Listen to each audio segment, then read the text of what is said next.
Salam alaikum. Donc, commençons par le premier chapitre concernant le modèle conception objet avec UML. Donc, ça sera une initiation sur la conception avec l'UML 2.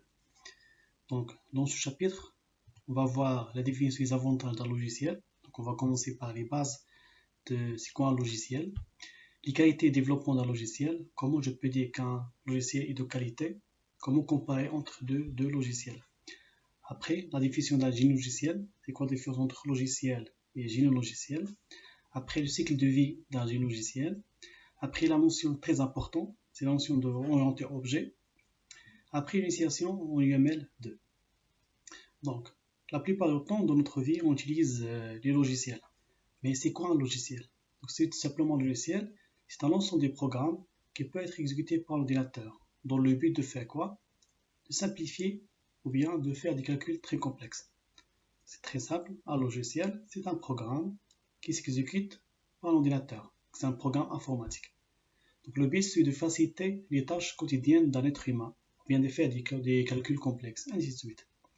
Donc, il faut faire la différence entre un système d'informatique et un système d'information. Donc un système d'informatique, c'est tout ce qui est matériel et logiciel, destiné pour traiter une information de façon automatique. C'est ça le but d'utiliser le logiciel. L'ensemble des matériels et des logiciels qui coopèrent entre eux dans le but de résoudre des problèmes ou bien de faire des traitements automatiques de l'information. Mais le système d'information, tout d'abord, utilise le système informatique. Donc, le système informatique, comme vous voyez dans le schéma ici, il est inclus dans le système d'information. Le système d'information, c'est toute une organisation, toute une application qui est gigantesque, qui en plus de faire un système d'information, il fait la collection des données, le traitement des données, et aussi faire du stockage, utilisé par une organisation. Par exemple, en prenant l'exemple de notre école, l'ESC de Glimim. Donc, si on veut développer un site d'information, on part d'une application qui permet de, par exemple, gérer les notes des étudiants, gérer leur relevé de notes, leurs diplômes, aussi pour les fonctionnaires, leur salaire, les attestations de salaire, les attestations de travail, les emplois des temps, et suite. Tout ça, c'est un système d'information. Donc, c'est quelque chose de gigantesque. Donc, à l'intérieur du système d'information, on trouve des systèmes informatiques. J'espère que c'est clair. Donc, informatique, tout ce qui est matériel et logiciel, c'est de la base, utilisé pour traiter de l'information. L'information, c'est toute une organisation. C'est quoi les avantages d'un logiciel? Pourquoi on utilise le logiciel? C'est très simple, c'est une question qui est bidon. Donc, on utilise le logiciel tout simplement pour faire des calculs complexes, simplifier notre vie quotidienne.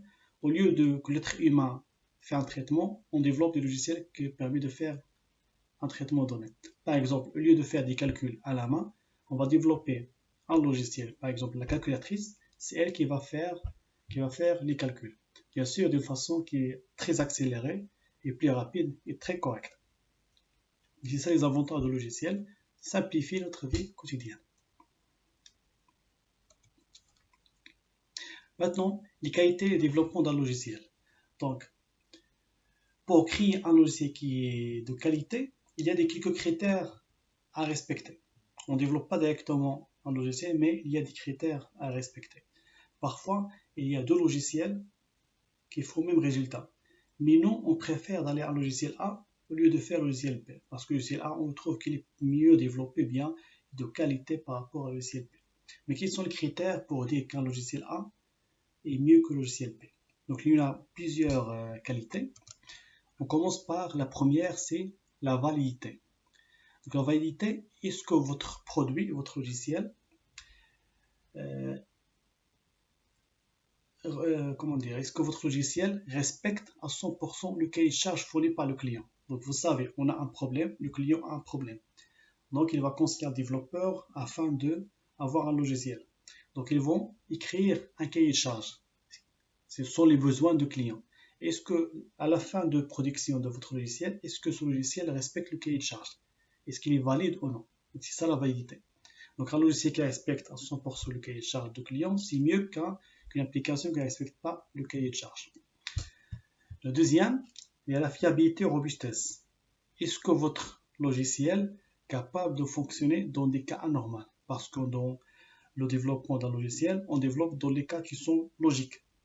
Mais l'utilisateur, ils peuvent donner des cas anormaux. Par exemple, lorsqu'on développe une calculatrice, un logiciel calculatrice, si on ne prend pas en considération la division par zéro, l'utilisateur 100% à un certain moment, il va faire la division par zéro. La division par zéro, c'est une condition anormale. Au moment où on ne divise pas par la zéro. Donc là, votre logiciel doit prendre ça en considération. C'est ça la fiabilité et la robustesse. Est-ce que votre logiciel est capable de fonctionner dans des cas anormaux, c'est-à-dire des cas où le client il va faire le contraire de la logique. C'est bien. Je passe à la troisième, extensibilité ou bien la maintenance. L'extensibilité ou bien la maintenance, est-ce que votre logiciel est capable de... C'est-à-dire on peut faire des modifications la modification d'une façon facile, la correction des problèmes d'une façon facile, ou bien l'extension, c'est-à-dire on va ajouter de code à le code initial d'une façon très facile. C'est ça l'extensibilité ou bien la maintenance. Soit la modification, on modifie le code, soit on corrige les erreurs, soit on ajoute de code. Est-ce que ces trois traitements-là, on peut les faire d'une façon facile? C'est bien. Donc, bien sûr, un programme, un logiciel, on peut facilement modifier notre programme, ou bien facilement ajouter des codes sources, ou bien facilement faire corriger des erreurs. Ce sera mieux qu'un programme qu'on ne peut pas faire ça d'une façon facile. La quatrième, réutilisabilité. Il faut faire la différence entre réutilisabilité et la compatibilité. Donc la réutilisabilité, c'est est-ce que votre logiciel, on peut utiliser en partie une partie du logiciel ou bien en totalité dans un autre logiciel. C'est ça le principe des API. Par exemple, on prend un exemple, vous êtes en train d'écrire un site web et vous utilisez les API de WhatsApp, les API de Facebook. Ce sont des logiciels créés par Facebook qu'on peut utiliser ailleurs dans une autre application. Donc cette immigration, est-ce que ce sera d'une façon simple ou bien d'une façon complexe? Donc, je répète, donc la réutilisabilité, est-ce que votre logiciel peut utiliser des parties d'un autre logiciel, soit en partie ou bien en totalité, d'une façon facile, est-ce que je peux l'inclure dans mon code d'une façon facile ou bien d'une façon complexe? Et c'est ça le principe des API. Les API, c'est quoi? Tout simplement, par exemple, les API de WhatsApp, je peux utiliser les fonctions de WhatsApp dans mon logiciel, dans mon application. C'est bien. La cinquième, la compatibilité. La compatibilité, c'est est-ce que deux logiciels peuvent travailler ensemble. Est-ce que deux logiciels peuvent travailler ensemble? Il ne va pas l'utiliser, mais travailler ensemble. Donc, je donne un exemple. Par exemple, si vous voulez, par exemple, travailler sur les réseaux sociaux, on prend exemple les réseaux sociaux. Si vous voulez partager, par exemple, une photo sur votre story, par exemple, sur Instagram, et je vous demande est-ce que vous voulez le publier en Facebook, sachant les deux logiciels différents. Instagram c'est autre chose, c'est une chose, et Facebook c'est autre chose. Là c'est la compatibilité. Ces transactions-là, est-ce qu'elle a été faite de façon facile ou bien difficile? C'est la compatibilité. Est-ce que deux logiciels peuvent être combinés sans problème, d'une façon assez facile? Bien sûr, Instagram et Facebook et WhatsApp, tout ça, c'était appartient à la même société. Pour cela, c'est très simple de combiner entre ces trois applications. Je passe. L'efficacité, c'est très simple l'efficacité. C'est est-ce que votre logiciel consomme les ressources physiques de votre ordinateur?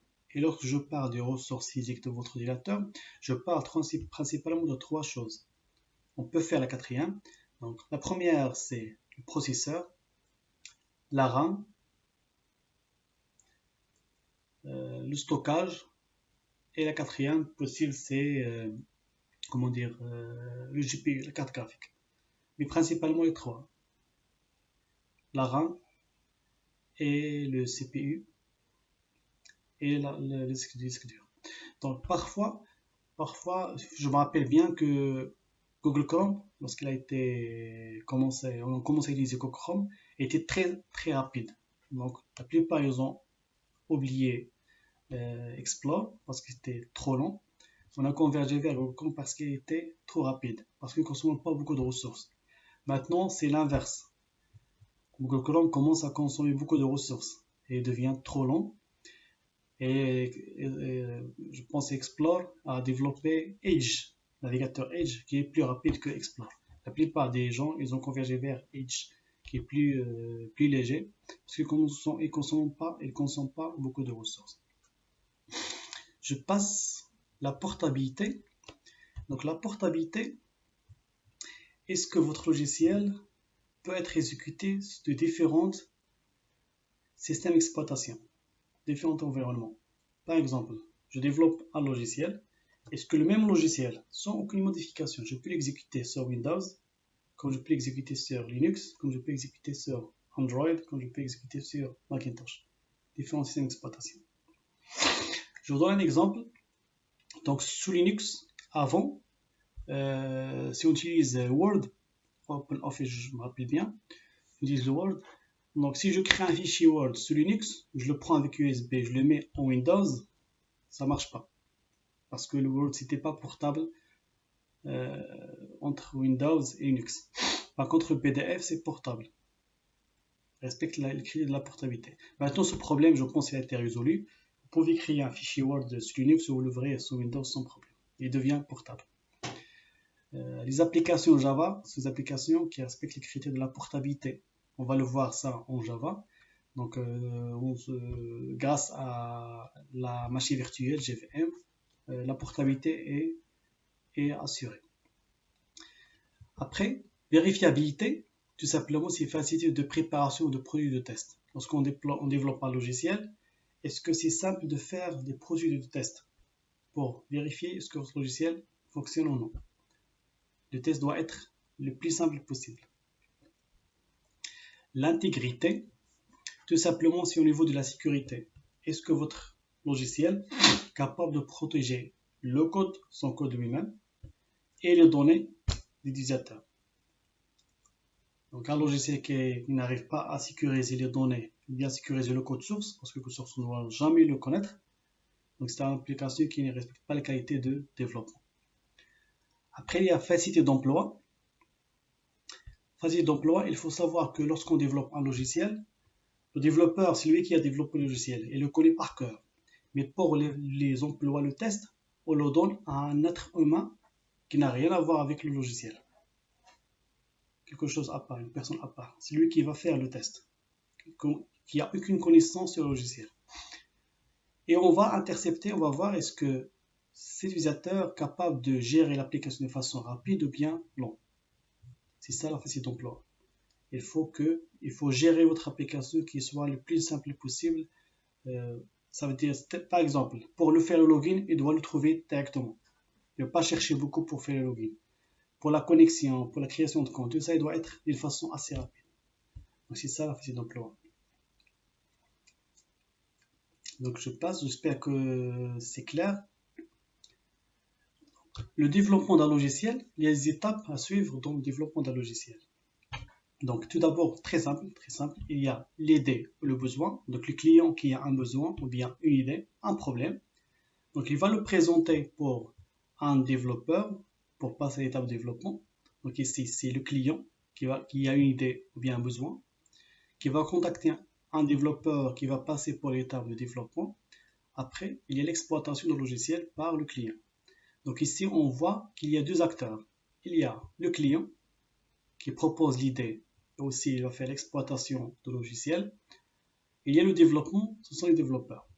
Donc ici, c'est quoi le point de vue de client ou bien le point de vue d'un bon logiciel pour un client et pour un développeur? Il y a des différences. Donc un bon logiciel pour un client, c'est quoi? Tout d'abord, il doit respecter les critères de qualité qu'on a déjà vus. Les critères de qualité, celui-là, tout ça. Il doit respecter ces critères de qualité. Bien sûr, pour lui, c'est de l'argent, donc il doit être peu coûteux. Il ne va pas dépenser beaucoup de l'argent pour avoir de logiciels, bien sûr en respectant toujours les critères. Et s'il y a le cahier de charge, donc le client qui propose le cahier de charge, donc le développeur doit respecter le cahier de charge, donc fait ce qu'on lui demande de faire. Le cahier de charge doit respecter le cahier de charge en totalité comme elle est. Après, il y a le temps. Donc si on fixe une date donné pour livrer le produit, on doit respecter ce délai. Donc c'est ça un bon logiciel pour un client. Donc je répète, respecter le critère de qualité. Il ne faut pas dépenser beaucoup d'argent, donc il faut minimiser le coût. On respecte le cahier de charge, fait ce qu'on lui demande de faire, on respecte le cahier de charge, après livrer dans les délais. On respecte le délai de livraison. Maintenant, un bon logiciel au point de vue fournisseur, bien du point de vue développeur. Bien sûr, un développeur, c'est une société qui doit gagner. En fin de compte, il va développer un produit pour gagner. Donc pour cela, il doit minimiser le coût de développement afin de maximiser les profits. Donc maximiser les profits. Donc on minimise le coût afin de maximiser les profits. Minimiser les délais. On doit minimiser le maximum possible pour livrer le produit dans le délai proposé par le client. Il doit respecter le client. Respecte les exigences de la qualité parce que le client demande la qualité, respecter la qualité. Donc le fournisseur, bien le développeur doit exiger de respecter les qualités et bien sûr respecter le cahier de charge. Donc la différence entre le client et le développeur ici, peut-être c'est maximiser les profits parce que, en fin de compte, le développeur, le but de développer des logiciels, c'est de gagner de l'argent.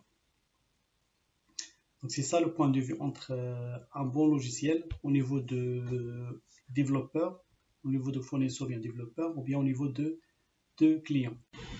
Donc on passe vers l'étape de génie logiciel. Donc on a déjà parlé sur c'est quoi un logiciel. Donc un logiciel on dit que ce sont des programmes qui s'exécutent par un ordinateur dans le but de faire des calculs complexes assez rapides, tout simplement simplifier la vie humaine. Donc mais génie logiciel, c'est comment on va créer ce logiciel. Ce sont des étapes ou bien des étapes conceptuelles, des méthodes à suivre afin de créer un logiciel. Il y a plusieurs modèles.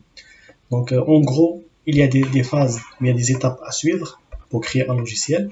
Et tout d'abord, analyse de besoins, élaboration des spécifications, il y a la conception et le codage, la phase de test et la maintenance. Donc on commence par la première.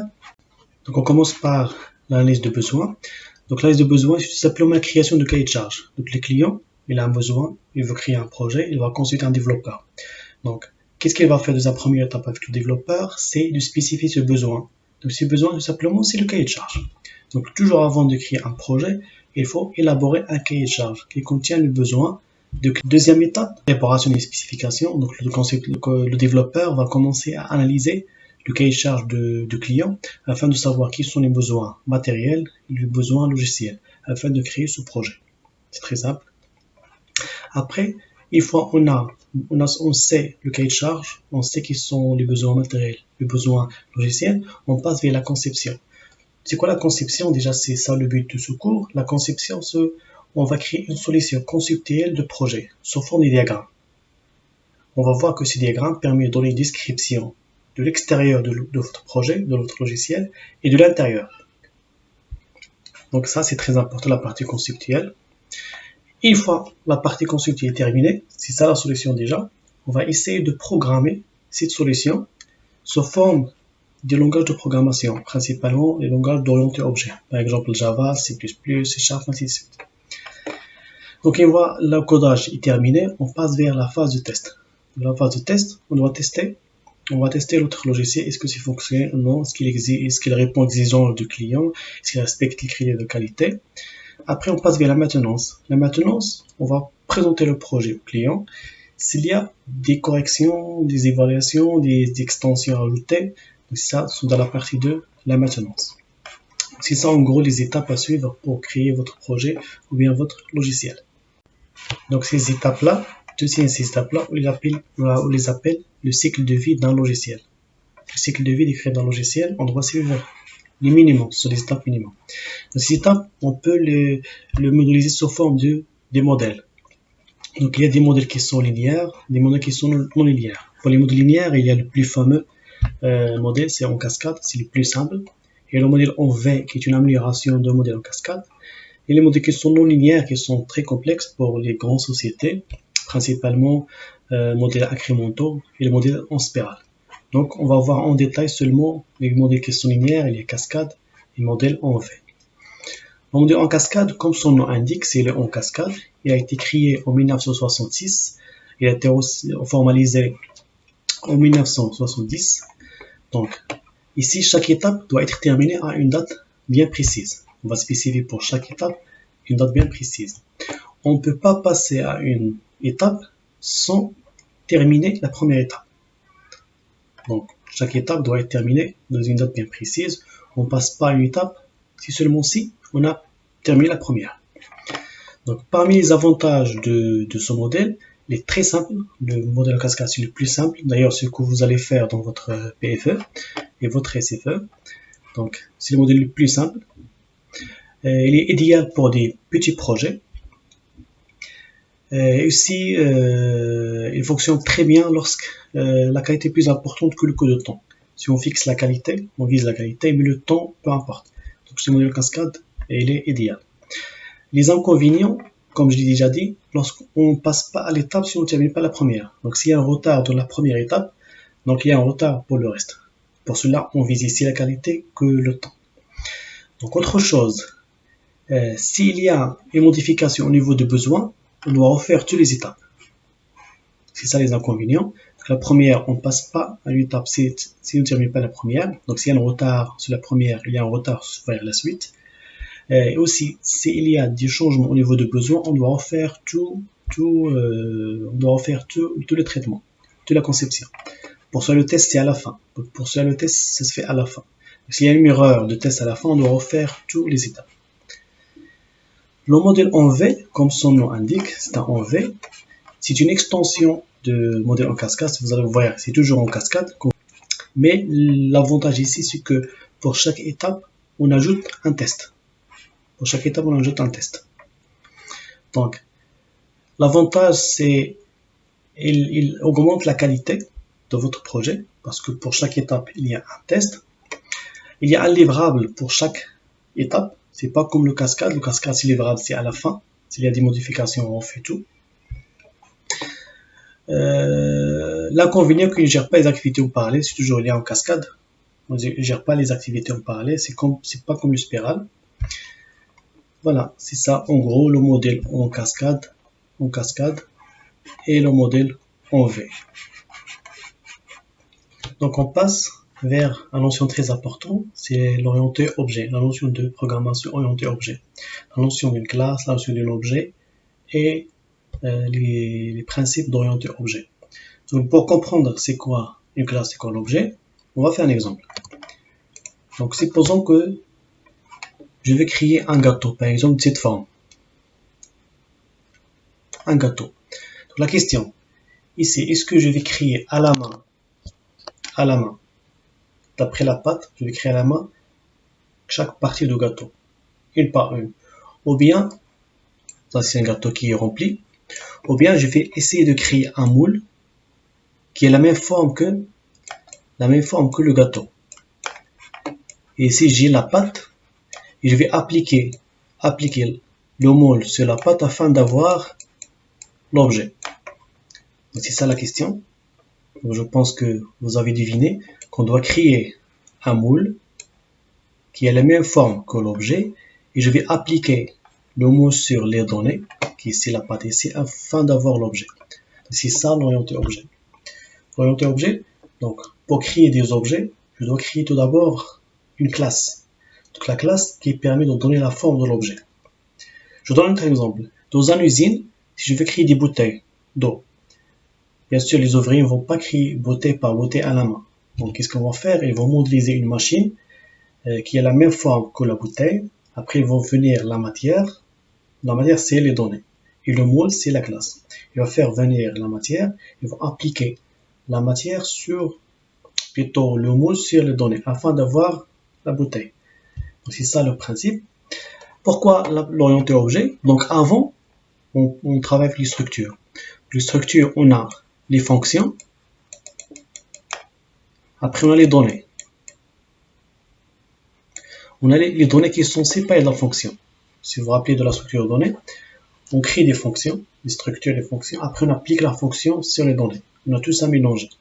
Par contre, dans un objet, c'est non. Chaque objet est divisé en deux parties. Il y a une partie qui contient ses propres données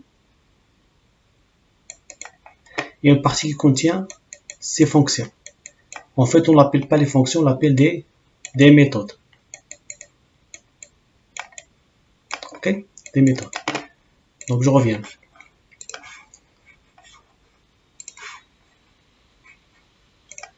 Donc, je répète, donc pour récapituler. Donc, en structure donnée, on a une structure créée, ce sont les données, structure créée.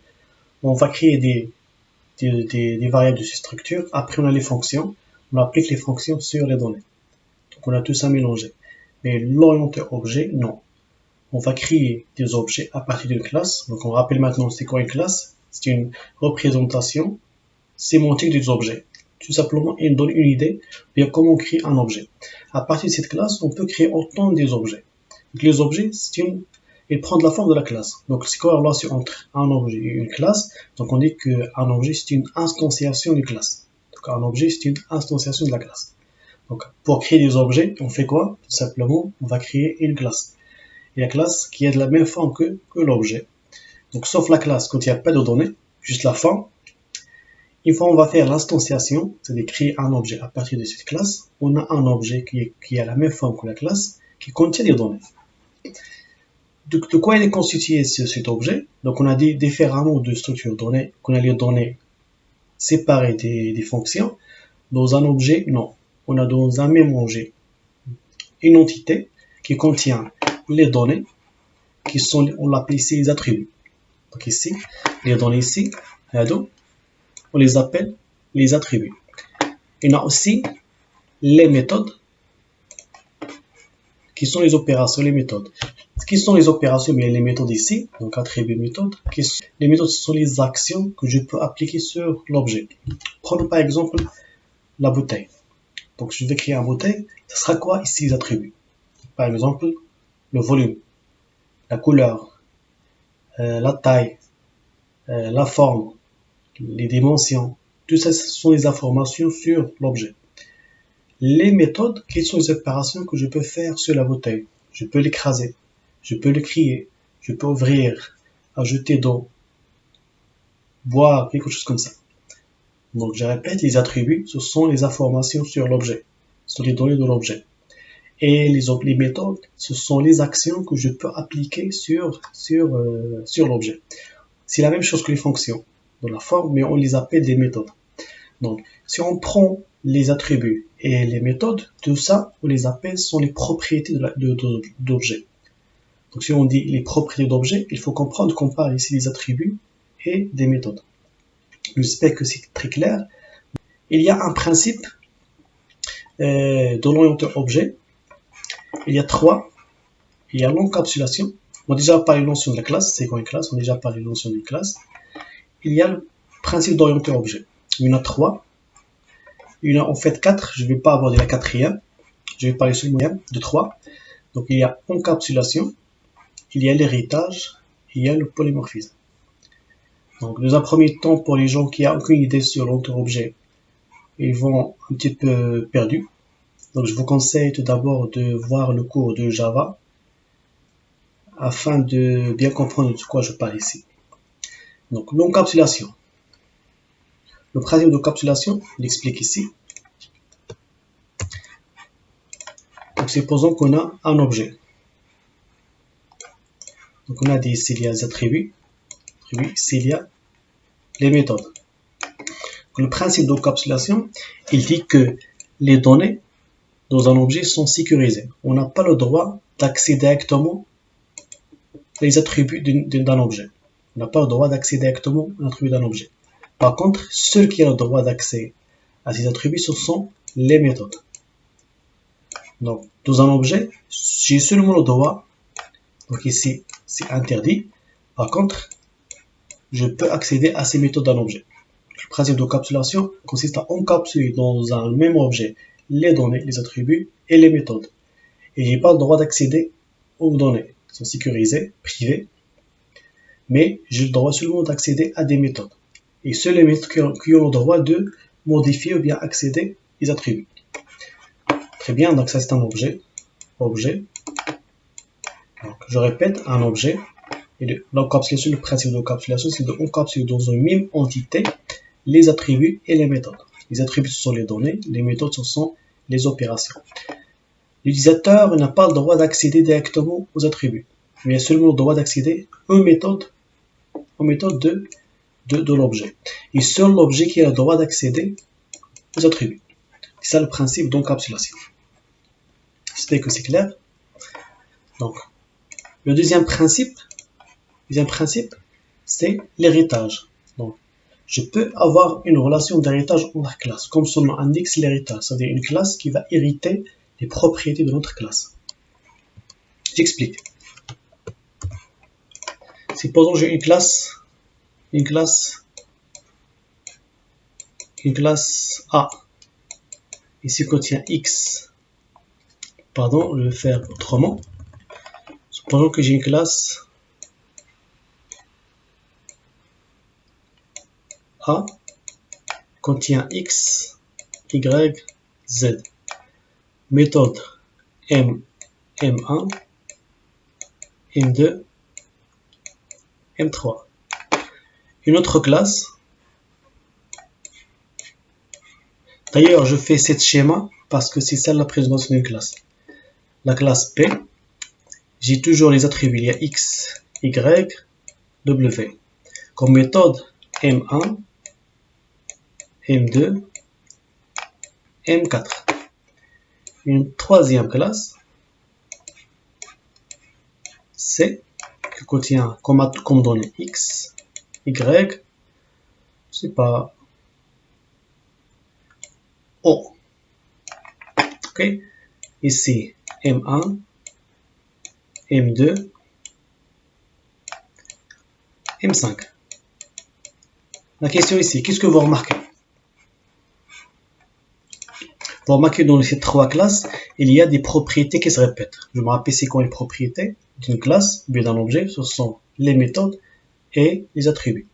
Remarque ici, ces attributs se répètent, ces propriétés se répètent. XY, M1, M2. XY, M1, M2. XY, M1, M2. Tout ça se répète.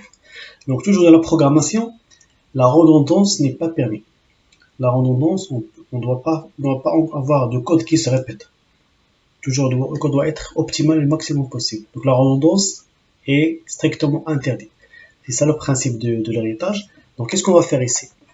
Au lieu d'avoir, on va répéter XY plusieurs fois, on va créer une seule classe, qu'on va l'appeler la classe mère. Classe mère, avec ici mère. Je vais regrouper ici tous les attributs qui sont partagés entre les classes dérivées.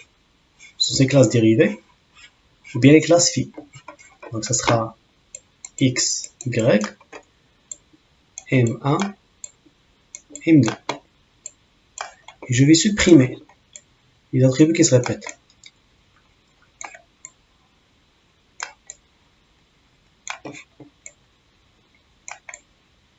Okay. Après, je vais dire qu'il s'agit d'une relation d'héritage. Une relation d'héritage.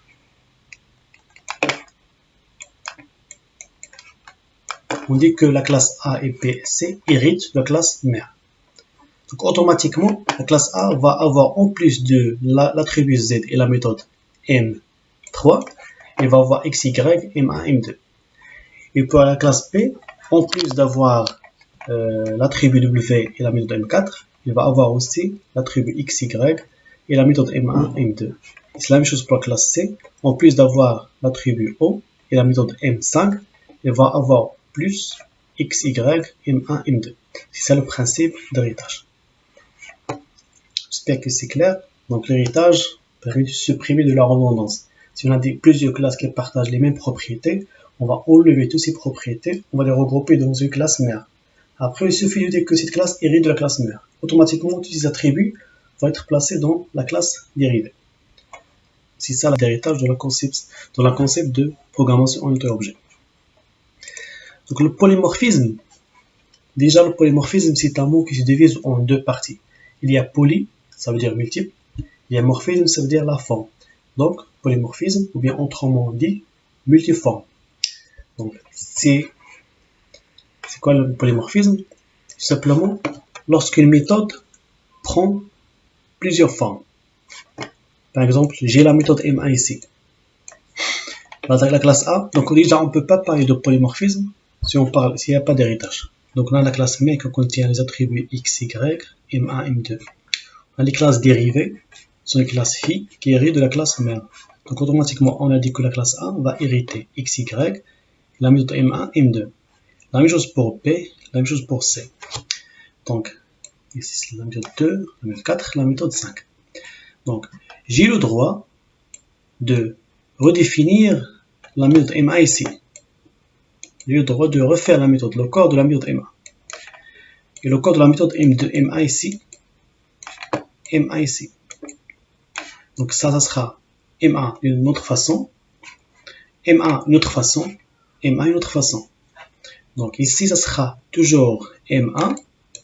Toujours une méthode MA. Mais qui change de la forme, qui change de résultat. Qui change de résultat, différents résultats. Suivant quelle classe. Est-ce que la classe A qui a fait l'appel, mais la classe B, mais la classe C. Donc M1, toujours la même signature, c'est toujours M1, mais qui change de résultat, change de la forme. Donc M.M1, c'est pas la même chose que B.M1. C'est pas la même chose que C.M1. Sachant qu'il est toujours la même méthode. Donc le M1 qui change de la forme. Donc je répète, le polymorphisme c'est multiforme. Donc on ne peut pas parler de polymorphisme si on n'a pas d'héritage. Donc en principe, si on a une méthode dans la classe mère, on fait la redéfinition des classes dérivées, des classes phi. Ça sera un autre résultat. M1 de la classe B, un autre résultat. M1 de la classe C, c'est un autre résultat. Donc, comment on fait l'appel déjà? L'appel, c'est toujours l'objet point, la méthode. Donc, l'appel de la méthode M1, totalement différent de l'appel de la méthode M1 de la classe B. Totalement différent de l'appel de la méthode M1 de la classe C. Mais c'est toujours la même signature, la même forme. Quelque chose de la forme. C'est ça le polymorphisme. Donc, si vous consultez le cours de Java, la partie orientée objet, après l'héritage, vous allez bien comprendre plutôt la partie pratique de ce polymorphisme. C'est très simple. Voilà. Donc voilà, c'est pour cette partie. J'espère que c'est très utile. Donc on passe maintenant pour l'UML. Donc c'est quoi l'UML? Donc les gens qui ont deuxième année par exemple, qui ont étudié l'UML, ils ont déjà étudié le système, bien la méthode Meurice, principalement utilisée dans la conception des bases de données. Le MCD, entité relation, le cardinalité. On se base sur la cardinalité pour faire la transformation le MCD vers le MLT. Après, si on se basant sur le MLT, on va créer les requêtes SQL. Donc l'UML, on peut faire la modélisation de la base de données avec l'UML. Mais c'est quoi la relation, mais la différence entre l'UML et Meurice? La première chose, c'est quoi UML? C'est unifié, model language. Déjà, c'est un langage. UML, c'est un langage. Par contre, Meurice, c'est une méthode. Donc Meurice, c'est une méthode francophone. L'UML, c'est un langage graphique international. Donc, il faut comprendre que l'UML n'est pas venu pour remplacer Meurice. Non, il travaille bien que l'un complète l'autre. Je répète, l'UML n'est pas venu pour remplacer Meurice. Donc l'un complète l'autre. Donc l'UML, c'est plus orienté objet. Par contre, Meurice, c'est orienté traitement de données. Donc c'est ça la différence entre les deux. Donc ce qu'on va voir dans ce cours, le chapitre suivant. Donc on va voir pas mal des diagrammes. Vous avez juste à dessiner des diagrammes. Donc les diagrammes qui existent en UML 2, il y a aussi deux parties. Il y a les diagrammes qui sont structurels ou bien statiques, les diagrammes qui sont structurels ou bien statiques, les diagrammes qui sont comportementaux ou bien les diagrammes qui sont dynamiques. Donc il y a des diagrammes qui sont statiques, qu'est-ce qu'on va voir? On va voir des diagrammes de classe, des diagrammes d'objets, ces deux-là.